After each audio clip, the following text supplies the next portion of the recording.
Assalamualaikum warahmatullahi wabarakatuh. Kaum muslimin hadirin pemirsa yang dirahmati oleh Allah Subhanahu wa taala. Mari kita lanjutkan pengajian kitab Sulamut Taufiq dengan mengikhlaskan niat kita lillahi taala. Karena hanya dengan niat yang ikhlas maka apa yang kita lakukan pada pagi hari ini akan bernilai pahala indallahi ta'ala. Qala al-muallif rahimahullahu ta'ala au kadzdzaba rasulan au kadzdzaba rasulan au naqqasahu au saghghara ismahu biqasdi tahqirihi au jawwaza nubuwwata ahadin ba'da nabiyyina Muhammadin sallallahu alaihi wasallam. Au kadzdzaba utawa nggorohaken sapa wong rasulan ing rasul. Au naqqasahu utawa nyifati sifat kurang ing rasul. Au saghara utawa nasghir sapa wong ismahu ing asmane rasul. Biqasdi tahqirihi kelawan nejo ngina rasul au jawwaza utawa menangaken sapa wong nubuwata ahadin ing kenabiane wong suwiji ba'da nabiyyina ing dalem sause nabi kita rupane Muhammadin kanjeng Nabi Muhammad sallallahu alaihi wasallam. Di antara riddah keyakinan adalah ketika seseorang mendustakan seorang rasul atau mensifatinya dengan sifat kurang atau mentasghir nama seorang rasul dengan tujuan untuk menghinanya atau membuka kemungkinan adanya seorang rasul, adanya seorang nabi setelah Nabi Muhammad sallallahu alaihi wasallam.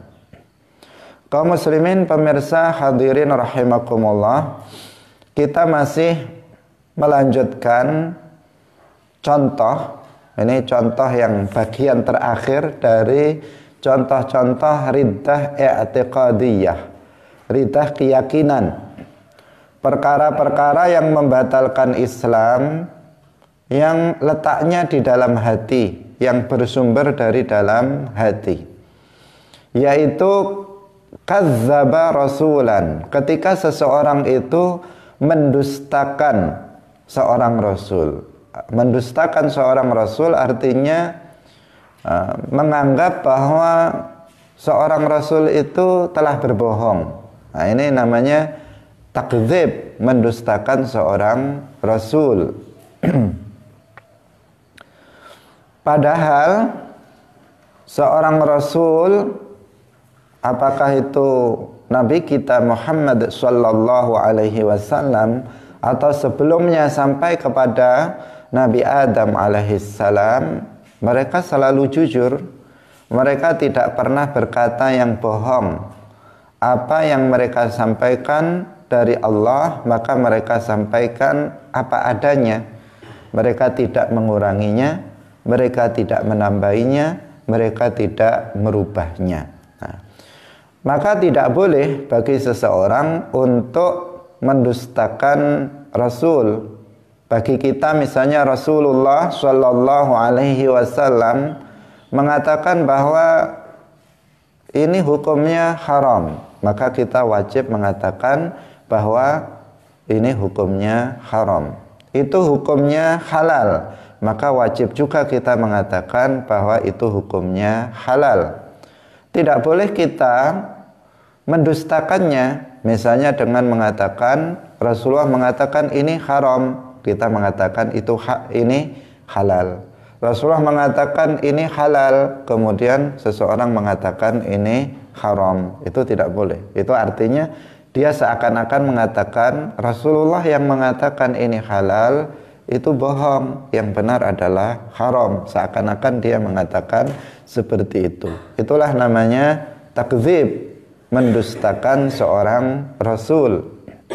Dan ini salah satu pintu dari kekufuran, karena pintu dari kekufuran itu 3. Yang pertama adalah tasbih. Yang pertama adalah tasbih, yaitu menyerupakan Allah dengan makhluk. Itu pintu kekufuran yang pertama. Pintu kekufuran yang kedua adalah at-ta'til. Nah, bisa dibolak-balik ya. Yang pertama bisa ta'til, yang kedua baru tasbih. Ta'til artinya menafikan adanya Allah atau menafikan sifat-sifat Allah. Nah, meyakini Allah itu enggak ada atau meyakini Allah enggak memiliki sifat. Ini pintu kekufuran yang kedua. Yang ketiga adalah at-tasbih, at-takdzib, kemudian at-ta'til tadi ya. At-takdzib yang ketiga. Tadi kita sebutkan yang pertama at-tasbih, yang kedua at-ta'til, dan yang ketiga adalah at-takdzib, yaitu mendustakan. Baik itu takdzibullah, mendustakan Allah, ataupun takdzibur rasul, mendustakan seorang rasul. Kaum muslimin pemirsa yang dirahmati oleh Allah Subhanahu wa taala. Kemudian au naqqasahu. Naqqasahu artinya mensifati seorang rasul dengan sifat kurang. Sifat naqas. Sifat naqas artinya ma la yaliqu bir rasul. Sifat yang tidak layak bagi seorang rasul. Itu namanya naqas. Jadi dalam ilmu tauhid ketika disebut sifatun naqas, kalau diterjemahkan itu sifat kurang, terjemahkan secara harfiah itu sifat kurang. Maknanya apa sifat kurang itu? Jika kita katakan sifat naqas bagi Allah, artinya sifat yang tidak layak bagi Allah, yang tidak boleh disifatkan kepada Allah. Jika terkait dengan Nabi, maka sifatun naqas bagi Nabi artinya sifat yang tidak layak bagi Nabi, yaitu sifat-sifat yang tidak boleh seorang Nabi disifati dengan sifat-sifat tersebut. Naqasahu artinya termasuk kekufuran, termasuk riddah adalah ketika seseorang mensifati seorang rasul dengan sifat yang tidak layak bagi rasul, yaitu kebalikan dari sifat wajib. Sifat yang tidak layak, yang tidak boleh disifatkan kepada Nabi adalah kebalikan dari sifat wajib bagi Allah Subhanahu wa ta'ala, yang biasa disebut dengan sifat mustahil. Maka nggak boleh misalnya mensifati Nabi dengan sifat bohong. Tidak boleh seseorang mensifati seorang seorang nabi dengan sifat pengkhianat. Tidak boleh seseorang mensifati nabi misalnya dengan sifat bodoh, dengan sifat misalnya bebal otaknya. Mensifati nabi dengan sifat yang yang tidak layak bagi seorang nabi, misalnya mensifatinya dengan berbuat dosa, misalnya, itu tidak diperkenankan. Karena beredar keyakinan yang isinya itu adalah mensifati seorang nabi dengan sifat yang tidak layak bagi mereka. Misalnya ada keyakinan yang beredar di sebagian orang mengatakan bahwa Nabi Adam alaihissalam itu seperti kera misalnya, karena dia mempercayai teori Darwin yang mengatakan bahwa manusia itu berasal dari kera. Sedangkan Nabi Adam, manusia pertama, kemudian ada yang mengatakan Adam itu seperti kera bentuknya. Nah, ini sesuatu yang pelecehan. Ini sesuatu yang tidak boleh diyakini Karena apa? Mensifati seorang nabi dengan sifat yang tidak layak bagi seorang nabi. Karena semua para nabi itu tampan, mereka sempurna ciptaannya. Tidak ada yang jelek, nggak ada. Dalam hadis Rasulullah Shallallahu Alaihi Wasallam bersabda, "Ma ba'atsallahu nabiyyan illa hasanal wajhi hasanas sauti wa inna nabiyyakum ahsanuhum wajhan wa ahsanuhum sautan." Allah tidak mengutus seorang nabi pun kecuali nabi itu tampan wajahnya dan merdu suaranya. Dan sesungguhnya nabi kalian, yaitu Nabi Muhammad sallallahu alaihi wasallam, adalah orang yang paling tampan wajahnya dan yang paling merdu suaranya. Nah, berdasarkan hadis ini berarti nggak ada nabi yang jelek, itu nggak ada. Semua para nabi pasti tampan, semua para nabi pasti merdu suaranya.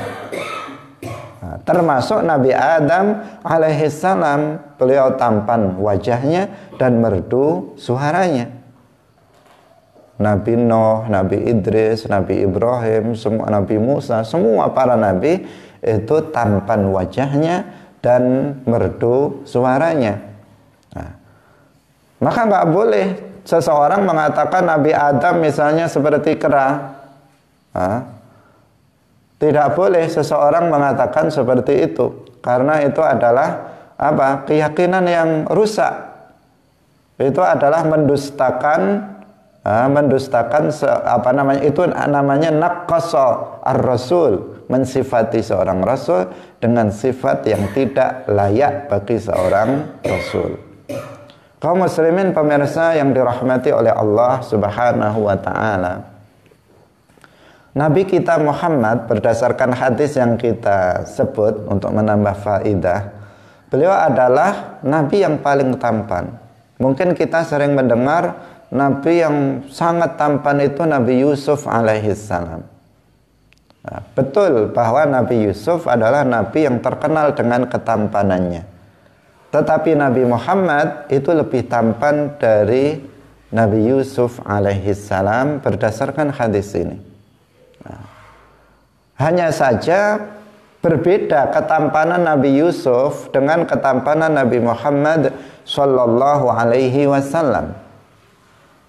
Nah, dikatakan bahwa ketampanan Nabi Yusuf alaihissalam, misalnya beliau itu duduk bersama seorang laki-laki lain, maka laki-laki yang ada di dekatnya, yang misalnya agak tampan, itu menjadi jelek karena duduk dengan Nabi Yusuf alaihissalam. Kenapa? Karena kalah cahayanya. Seperti misalnya cahaya bintang, ada bulan, maka cahaya bintangnya nggak terlihat lagi.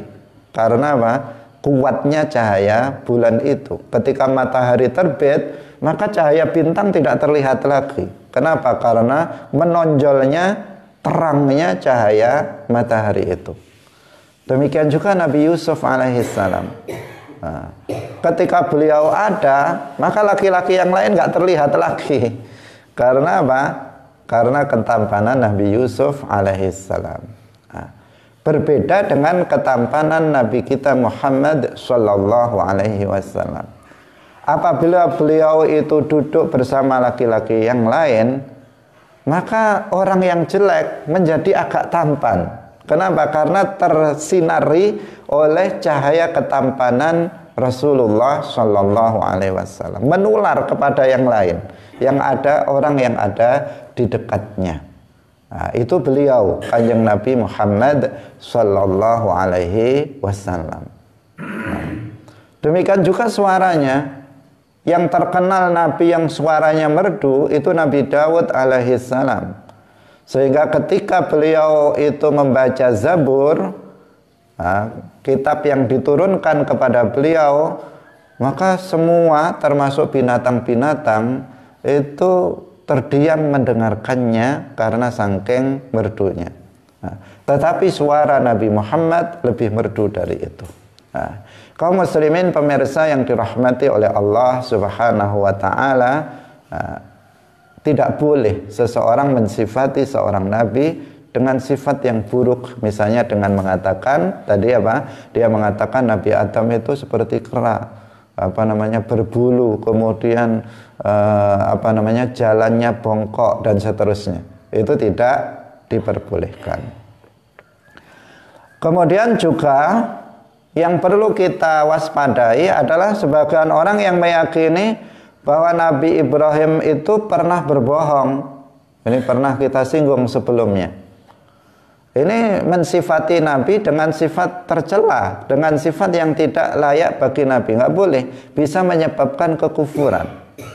Mengatakan Nabi Ibrahim pernah berbohong, ini nggak boleh diyakini seperti itu. Telah kita jelaskan sebelumnya bahwa Nabi Ibrahim itu tidak pernah berbohong. Ketika Nabi Ibrahim mengatakan bal fa'alahu kabiruhum hadza, ini adalah majaz.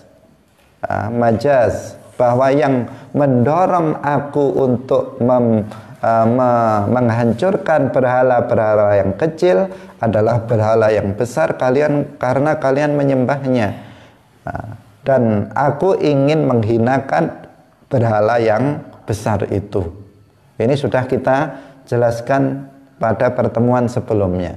Tidak kita perpanjang. Silahkan nanti dirujuk kembali pada penjelasan yang pernah kita sampaikan. Ketika Nabi Ibrahim ditanya tentang istrinya, siapa ini? Kemudian Nabi Ibrahim mengatakan hadhihi ukhti. Itu bukan bohong dari Nabi Ibrahim alaihissalam. Karena yang dimaksud oleh Nabi Ibrahim adalah hadhihi ukhti fil Islam. Ini adalah saudara perempuanku dalam Islam. Padahal istrinya, beliau mengatakan hadhihi ukhti, artinya ukhti fil Islam. Ini adalah saudaraku, saudariku dalam Islam. Jadi Nabi Ibrahim tidak pernah berbohong.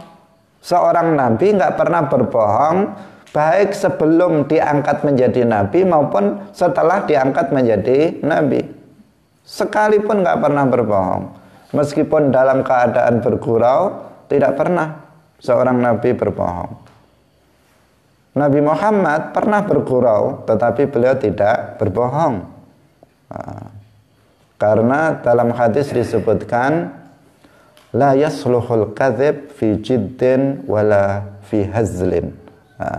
Bohong itu tidak boleh baik dalam keadaan sungguh-sungguh maupun dalam keadaan bergurau. Tidak boleh, tidak diperkenankan, haram hukumnya. Maka seorang nabi nggak ada yang pernah berbohong, baik sebelum diangkat menjadi nabi maupun setelah diangkat menjadi nabi. Maka harus hati-hati jika ada cerita yang beredar yang mengatakan bahwa Nabi Ibrahim alaihissalam pernah berbohong. Tentang hadis yang menyatakan bahwa kadzaba Ibrahimu thalatha kadzabat, itu sudah kita jelaskan pada pertemuan sebelumnya. Bahwa para ulama sebagian mendhaifkan hadis ini. Sebagian ulama, dan hadis dhaif tidak bisa dibuat pegangan untuk akidah. Dalam fadhailul a'mal bisa, tetapi dalam akidah tidak bisa. Yang kedua, sebagian mengatakan hadis ini sahih tetapi ditakwil. Ditakwil dengan bahwa Nabi Ibrahim alaihissalam pernah mengucapkan perkataan yang zahirnya seperti bohong, tetapi sesungguhnya itu tidak bohong sebanyak 3 kali. Karena seorang nabi tidak pernah berbohong. Sifatnya apa? As-sidqu, artinya jujur, nggak pernah berbohong. Kalau seseorang mensifati seorang nabi dengan bohong, artinya dia mensifati nabi dengan sifat mustahil bagi nabi. Kemudian Nabi Ibrahim juga nggak pernah musyrik. Ada sebagian orang, bahkan ini beredar di dalam buku-buku pelajaran juga. Ada dalam buku-buku cerita 25 nabi dan rasul juga. Dikatakan di sana bahwa Nabi Ibrahim alaihissalam ketika kecil itu tidak mengenal Allah. Dia berpetualang mencari Tuhan. Sehingga Nabi Ibrahim katanya itu pernah menyembah bintang. Tapi bintang ternyata mingselep, dia kemudian hilang. Maka dia ganti menyembah bulan yang lebih besar dan lebih terang. Setelah bulannya hilang, dia pun ganti menyembah matahari. Ada cerita seperti itu dalam buku-buku. Cerita Nabi dan Rasul yang 25. Ini dijual di pasar. Ini harus diwaspadai. Kenapa? Karena seorang Nabi itu maksum. Seorang Nabi itu maksum dari kesyirikan, dari kekufuran, maksum dari dosa besar, maksum dari dosa kecil yang mengandung unsur kehinaan jiwa pelakunya. Itu para Nabi. Nggak ada seorang nabi yang pernah syirik sebelum diangkat menjadi nabi. Maka Ibrahimu Yahudiyya wala Nasraniyya walakin kana hanifan muslima wa ma kana minal musyrikin. Nabi Ibrahim Muslim, wa ma kana minal musyrikin, tidak pernah dia menjadi seorang musyrik yang menyembah selain Allah. Nggak pernah. Dari kecil Nabi Ibrahim sudah diberikan ilham oleh Allah untuk mengenal Allah dan beriman kepada Allah. Maka jika ada yang mengatakan sejak kecil Nabi Ibrahim itu, ketika kecil Nabi Ibrahim itu menyembah selain Allah, ini adalah kedustaan, kebohongan, mensifati seorang nabi dengan sifat yang tidak layak bagi seorang nabi. Cerita ini tidak ada dalam kitab-kitab para ulama. Cerita ini adanya itu ditulis oleh Sayyid Qutb. Sayyid Qutb seorang yang bukan ulama karena nggak pernah belajar kepada ulama, dipenjara oleh pemerintah Mesir, kemudian mengarang sebuah buku yang dia anggap sebagai kitab tafsir, tapi nggak ada tafsirnya. Di situ dia mengarang buku, salah satu isinya mengatakan Nabi Ibrahim pernah musyrik. Kemudian itu diikuti oleh sebagian orang. Kaum muslimin pemirsa yang dirahmati oleh Allah Subhanahu wa ta'ala, termasuk mensifati seorang nabi dengan sifat kurang lagi adalah perkataan sebagian orang bahwa Nabi Musa itu orang yang keras kepala. Ada orang yang mengatakan seperti ini. Ini juga Sayyid Qutb juga. Ini suka menghina seorang nabi. Dia mengatakan Musa itu adalah profil atau contoh dari seorang pemimpin yang keras kepala, seorang pemimpin yang yang hanya mementingkan sukunya.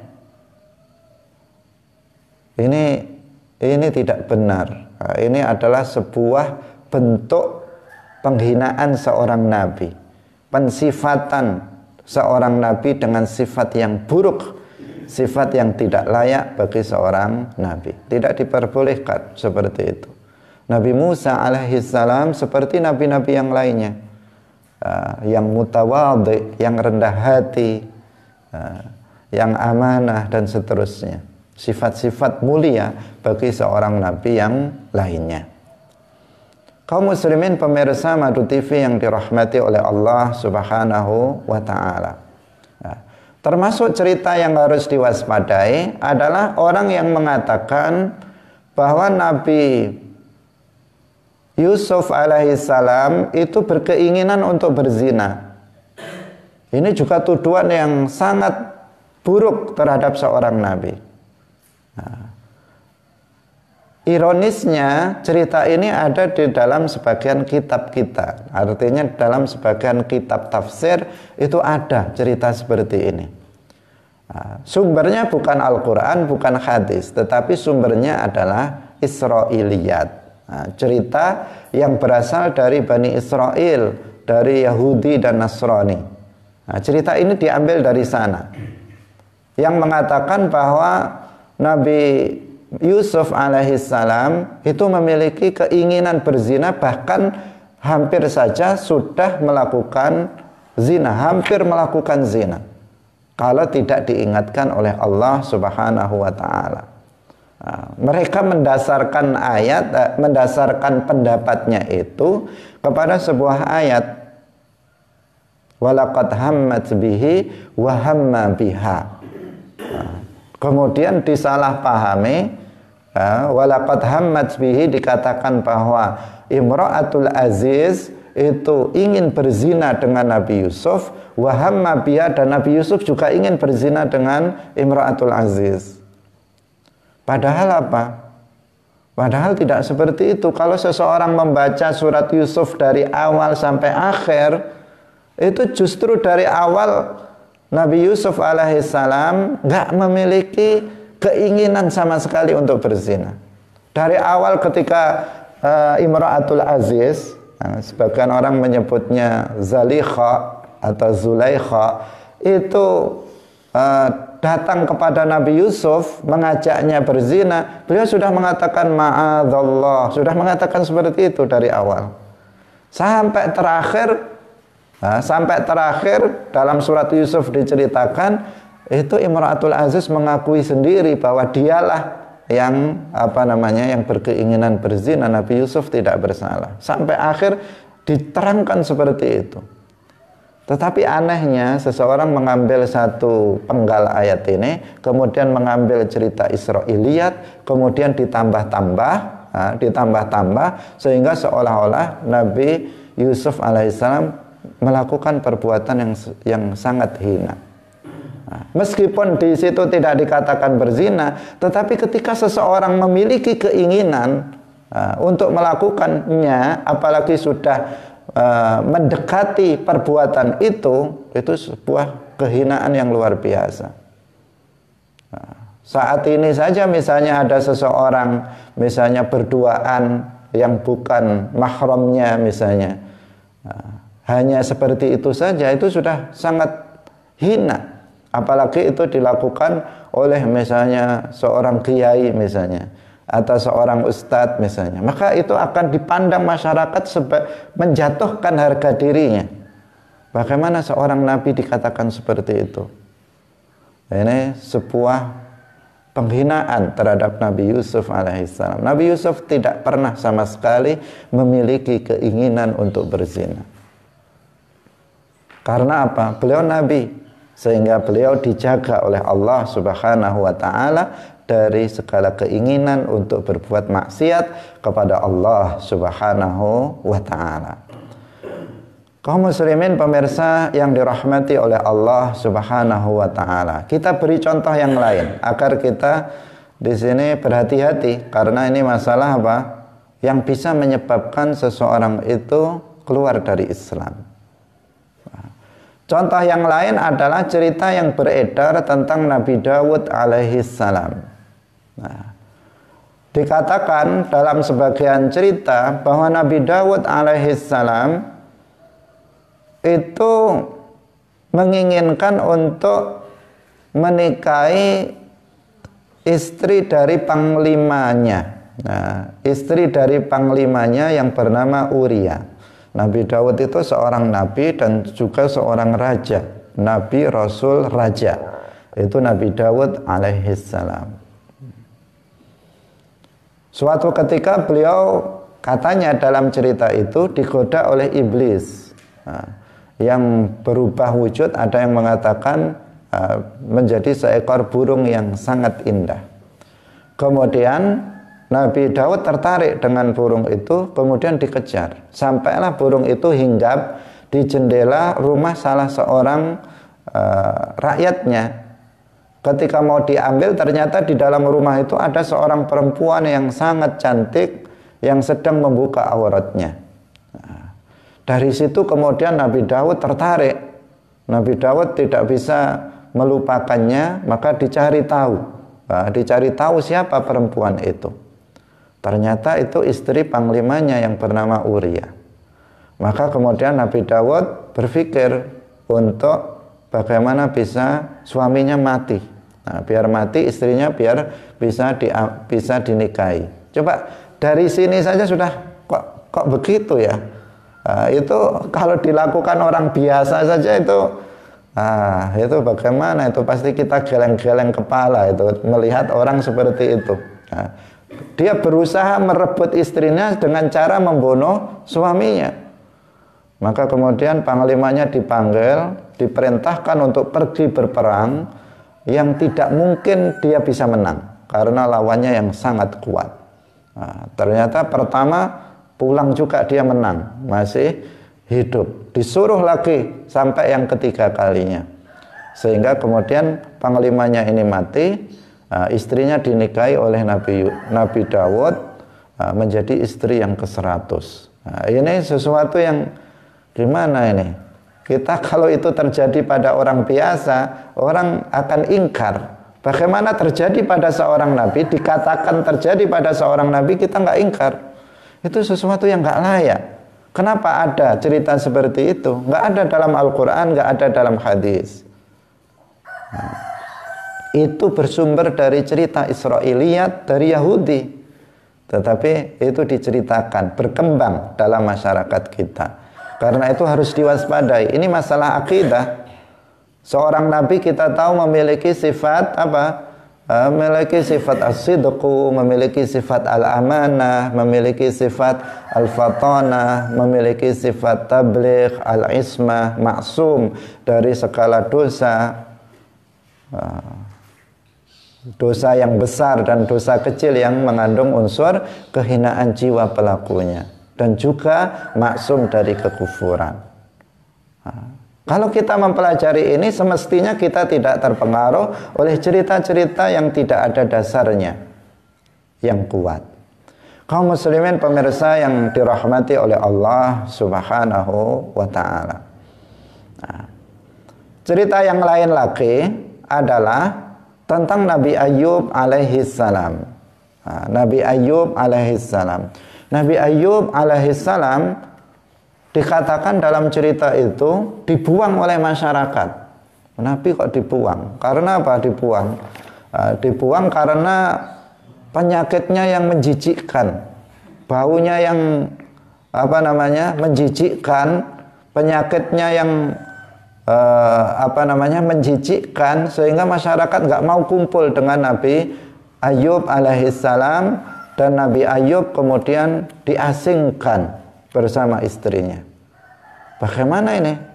Seorang nabi kok sampai dijauhi oleh umatnya? Ini bertentangan dengan tujuan dari diutusnya seorang nabi. Tetapi ini juga beredar, padahal dalam kitab Aqidatul Awam saja itu sudah disebutkan. Dalam kitab Aqidatul Awam disebutkan bahwa para nabi itu memang sakit, termasuk sifat kemanusiaan itu, sakit itu mungkin terjadi pada seorang nabi. Tetapi Tetapi tidak sampai sakit yang parah. Dalam Aqidatul Awam itu kakhafifil maradi. Kakhafifil maradi. Sakit yang mungkin terjadi pada seorang nabi itu seperti sakit yang ringan, misalnya panas, misalnya itu sesuatu yang ringan. Adapun sakit yang berat itu mustahil bagi seorang nabi, apalagi sakit yang sampai kemudian dia dijauhi oleh masyarakat. Nah, ini saya bacakan, wajaizun fi haqqihim min aradi bi ghairi naqsin ka khafifil maradi, dalam Aqidatul Awam. Dan jaiz bagi para nabi sifat kemanusiaan. Jadi sifat manusia itu, karena nabi itu manusia, ya mungkin saja mereka melakukan memiliki sifat-sifat kemanusiaan. Tetapi dengan tanpa mengurangi derajat kenabian, seperti sakit yang ringan. Berarti kalau sakit yang berat itu tidak layak bagi seorang nabi. Jadi Nabi Ayyub alaihissalam itu benar sakit, ya, benar sakit, dan beliau bersabar. atas penyakitnya tersebut, tetapi penyakitnya itu tidak membuat beliau diusir oleh masyarakat. Beliau itu sakit sangat lama, yaitu 18 tahun. Dalam hadis disebutkan, kana bala'u Ayyub 18 sanatan. Penyakitnya Nabi Ayyub alaihissalam itu 18 tahun. Beliau sakit dan bersabar dengan penyakitnya itu selama 18 tahun, tetapi bukan penyakit yang busuk badannya kemudian diusir dari masyarakat, enggak. Tidak disebutkan sakitnya apa dalam hadis itu, tetapi beliau sakit, tapi penyakitnya bukan penyakit yang enggak layak bagi seorang nabi. Kemudian beliau setelah 18 tahun dan beliau tetap sabar dalam menghadapi penyakitnya itu, kemudian Allah mengembalikan kesehatan beliau. Karena beliau diuji, pertama diuji dengan matinya semua anak-anaknya, hartanya habis, diuji itu oleh Allah Subhanahu wa taala. Tetapi beliau tetap bersabar. Akhirnya beliau diuji oleh Allah dengan penyakit yang sangat lama. Tetapi beliau ternyata tetap bersabar. Karena itu kemudian Allah mengembalikan, beliau kembali memiliki anak yang banyak, harta yang melimpah, dan kemudian diberikan kesehatan oleh Allah Subhanahu wa taala. Kaum muslimin pemirsa yang dirahmati oleh Allah Subhanahu wa taala. Ini beberapa cerita Nabi yang tidak layak. Yang tidak layak bagi Nabi, yang tidak boleh kita yakini, tidak boleh kita benarkan. Ini sesuatu yang enggak benar, tidak boleh kita benarkan, yang harus kita waspadai, yang harus kita luruskan. Cerita ini jangan sampai kemudian diyakini, karena ini masalah akidah. Nggak boleh naqqasa ar-rasul, nggak boleh kita mensifati seorang rasul dengan sifat yang tercela, dengan sifat yang tidak layak bagi seorang rasul. Apakah itu Nabi Muhammad atau nabi-nabi sebelumnya, tidak boleh kita mensifati mereka dengan sifat yang tidak layak bagi mereka. Kita sudah tahu sifat-sifat wajib bagi para nabi, itu yang harus dipegang. Itu yang harus dipegang. Apa sifat jaiz bagi para nabi dan apa yang mustahil bagi para nabi, itu yang harus dipegang. Jika ada cerita yang mengindikasikan pelecehan terhadap seorang nabi, mensifatinya dengan sifat yang tidak layak, jangan begitu saja diambil. Karena banyak cerita nabi itu yang bersumber dari cerita Israiliyah. Kisah Israiliyat memang tidak semuanya tidak boleh diambil. Ada yang boleh diambil, yaitu kisah Israiliyat yang ditetapkan kembali, yang diceritakan juga oleh Nabi, maka itu boleh diambil. Atau cerita Israiliyat yang secara umum tidak bertentangan dengan syariat Islam. Jika bertentangan dengan akidah Islam, maka cerita Israiliyat wajib ditolak karena dia bukan sumber ajaran Islam. Ini muncul dalam sebagian kitab tafsir itu karena apa? Karena keinginan tahu seseorang. Al-Quran itu kan bukan buku cerita, tapi di dalam Al-Quran itu ada cerita, tapi dia bukan buku cerita. Artinya bukan buku cerita itu bukan di Al-Quran itu ada untuk cerita, bukan. Tetapi kalau ada cerita di dalam Al-Quran itu adalah untuk diambil pelajaran. Karena itu di dalam Al-Quran kisah-kisah para nabi itu tidak berurut. Tidak berurut, ketika masih kecil begini-begini yang dilakukan, nama bapaknya ini, nama ibunya ini, nama pamannya ini, secara detail itu enggak seperti itu. Istrinya namanya ini, kakaknya ini, enggak ada disebutkan seperti itu. Karena kenapa? Karena kisah yang ada dalam Al-Quran itu tujuannya untuk memberi pelajaran. Jadi hanya dipenggal yang mengandung pelajaran yang perlu diikuti, diambil pelajaran oleh umat Islam. Bukan buku cerita, apalagi novel, bukan. Cerita yang lumayan lengkap, cerita Nabi yang lumayan lengkap dalam Al-Quran itu cuma Nabi Yusuf alaihissalam. Nabi Yusuf itu diceritakan dari semenjak beliau kecil sampai beliau menjadi pemuda dan menjadi seorang nabi. Tetapi yang lain, Nabi Musa, Nabi Ibrahim, Nabi Adam, itu hanya sepenggal-sepenggal. Ada di ayat ini, ada di surat ini, ada di surat yang lain lagi, ada di surat yang lain lagi, begitu seterusnya. Tidak komplit. Kenapa? Karena memang Al-Quran bukan buku cerita. Al-Quran itu kitab suci yang isinya sebagai petunjuk, sebagai hudan, sebagai hidayah bagi umat manusia yang membacanya. Karena ceritanya dalam Al-Quran itu sedikit, sebagian orang itu penasaran, ini siapa ya nama bapaknya, nama ibunya, akhirnya dicari-cari lah sumbernya itu, kemudian apa? Cerita Israiliyah. Karena apa? Banyak para nabi itu berasal dari Bani Israel, keturunan Nabi Yakub alaihissalam. Sehingga cerita seputar para nabi itu banyak beredar di kalangan Bani Israel. Tetapi namanya Bani Israel, mereka suka merubah-rubah. Jangankan cerita para nabi, kitab sucinya saja dirubah oleh mereka.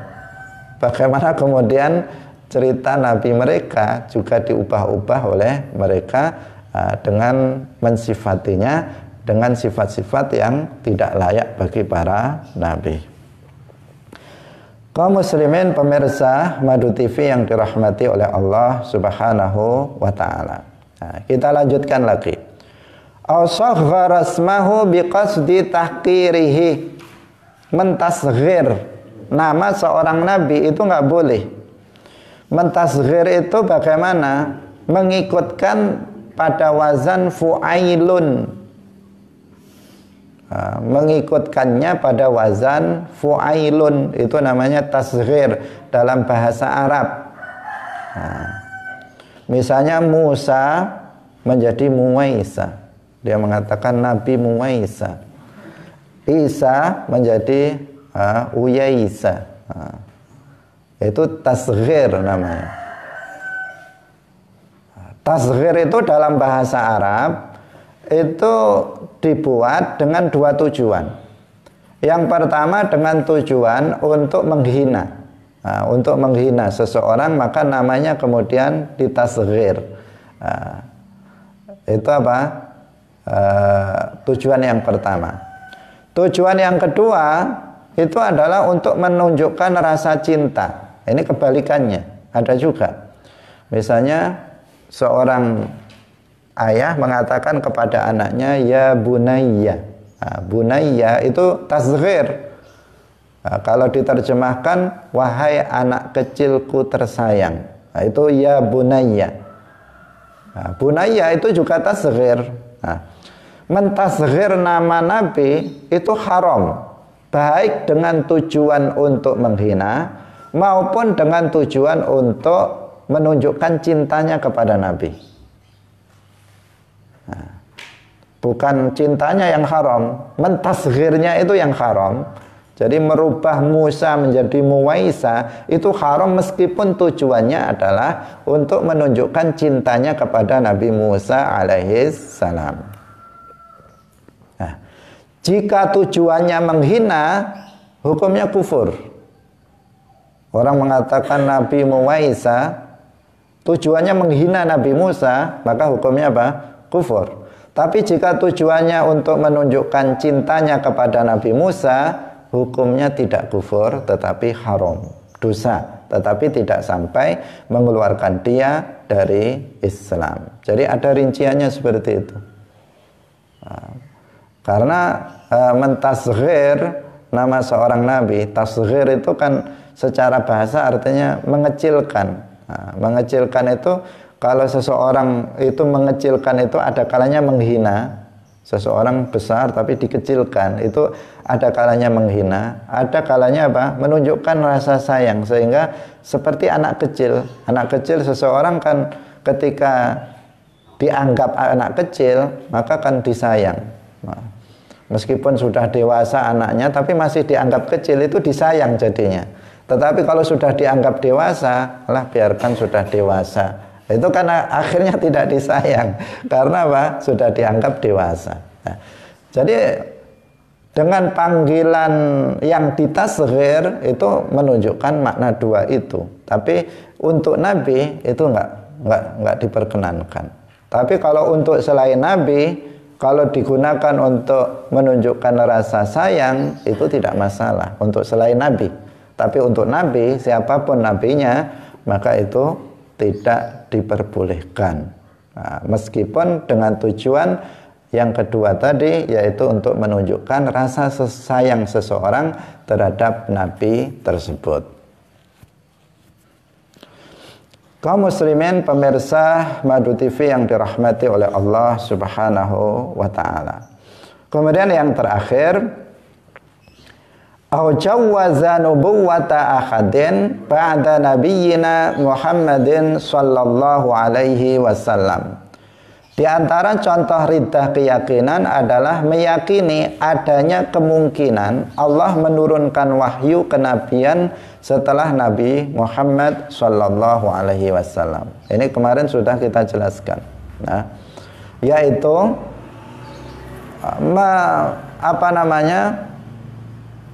meyakini adanya kemungkinan ada seseorang yang diangkat menjadi nabi setelah Nabi Muhammad sallallahu alaihi wasallam. Itu adalah sebuah kekufuran. Nah, meskipun dia tidak meyakini si fulan itu adalah nabi, tapi dalam hatinya bisa saja nanti ada nabi. Dalam hatinya dia meyakini bisa saja nanti akan ada seorang nabi lagi yang diangkat oleh Allah menjadi nabi. Itu yang enggak diperbolehkan. Kalau sekarang masih ada nabi yang hidup, itu betul. Nabi Isa alaihissalam masih hidup. Beliau berada di atas langit. Nanti ketika mendekati kiamat, maka Nabi Isa alaihissalam akan turun. Nabi Khadir juga masih hidup. Beliau masih hidup. Dan terkadang beliau mendatangi, menziarahi sebagian orang-orang soleh. Tapi mereka itu, keduanya itu diangkat menjadi nabi sebelum Nabi Muhammad sallallahu alaihi wasallam. Di sini yang tidak boleh diyakini itu apa? Mungkinnya ada seseorang yang diangkat menjadi nabi setelah Nabi Muhammad. Itu enggak ada. Karena keduanya sudah diangkat sebelum Nabi Muhammad. Kalau ada yang meyakini ada seseorang yang akan diangkat menjadi nabi setelah Nabi Muhammad, itu yang hukumnya itu riddah, hukumnya kufur. Karena itu kita harus mewaspadai kelompok Ahmadiyah. Kelompok Ahmadiyah yang kemarin sudah kita ceritakan secara detail. Mereka meyakini bahwa Ghulam Ahmad, bahkan Ghulam Ahmad itu sendiri, dia mengaku dirinya sebagai seorang nabi. Ini ada kisah yang mengatakan Ghulam Ahmad ini matinya karena sakit perut. Karena sakit perut. Jadi sehingga dia sakit perut, beser, sehingga dia harus terus-menerus ke kamar mandi, ke WC. Sehingga ternyata mati ketika di WC. Mati ketika di WC. Dihinakan oleh Allah Subhanahu wa ta'ala karena dia mengaku sebagai seorang nabi.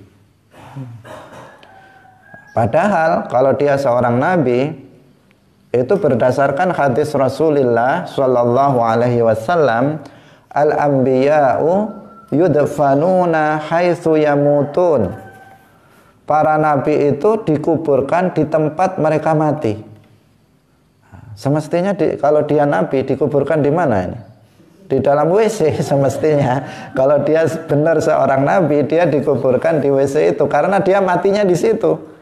Karena seorang nabi itu nggak boleh dipindah tempat. Kalau beliau wafat di tempat itu, maka dimakamkan di situ. Seperti Nabi Muhammad Sallallahu Alaihi Wasallam, beliau wafat di hujrati Aisyah, di kamarnya Sayyidah Aisyah, maka beliau dimakamkan di kamar Sayyidah Aisyah. Nah, Ghulam Ahmad ini diceritakan meninggalnya di WC. Nah, semestinya dikuburkan di situ, tapi ternyata dipindah, tidak dikuburkan di situ. Berarti dia bukan nabi. Dan memang bukan nabi karena tidak ada nabi setelah Nabi Muhammad Sallallahu Alaihi Wasallam. Kita nggak boleh ada keyakinan dalam hati bahwa mungkin saja nanti akan ada nabi. Kalau wali ada, tapi kalau nabi tidak ada, rasul tidak ada setelah setelah Nabi Muhammad Sallallahu Alaihi Wasallam. Nabi Muhammad Sallallahu Alaihi Wasallam adalah Nabi akhir zaman.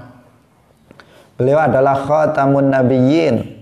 Beliau diutus bukan hanya untuk umatnya saja, tetapi untuk semua manusia.